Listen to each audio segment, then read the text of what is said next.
আসসালামু আলাইকুম গাইস, আজকে আমরা আর আন্টিরা মিলে ফ্রাইডেতে খুবই মজার কিছু খাবার খেয়েছিলাম। তো কি কি রান্না হয়েছে তা নিয়ে থাকছে আজকে ছোট্ট একটি ব্লগ। ভিডিওটি অবশ্যই শেষ পর্যন্ত দেখবেন। তো এখানে ছাদের মধ্যে রান্না করা হয়েছিল ফ্রাইড রাইস, ফ্রাইড চিকেন, আর রান্না করা হয়েছিল চাইনিজ ভেজিটেবল।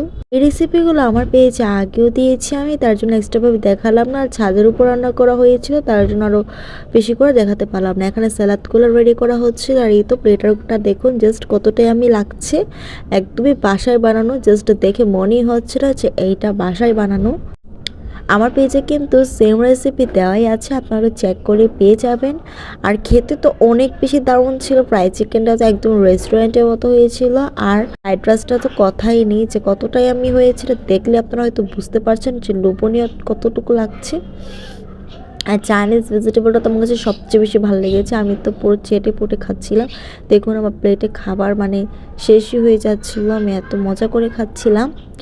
আর ফ্রাইডেটা করা হয়েছিল আন্টির, আমরা মজা করে মিলে একসাথে খাচ্ছিলাম সবাই সবাই একসাথে রান্না করে মজা করে। রাত্রিবেলা ভালো লাগছিল না, আম্মুরও ঠান্ডা লেগেছিলো, তার জন্য আম্মু সরিষার ভর্তা বানিয়ে নিচ্ছিলো। এখন সরিষা বেটে নিয়েছে, পেঁয়াজ, তারপরে একটু লবণ, মরিচ গুঁড়ো আর ধনেপাতা সব একসাথে মিশিয়ে হাত দিয়ে ভালো করে মেখে সরিষা ভর্তাটা বানিয়ে নিচ্ছে।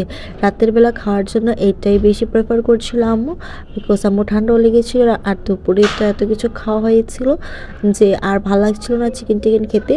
তো তার জন্য এখন ভালো করে সরিষার ভর্তাটা বানিয়ে নিচ্ছে।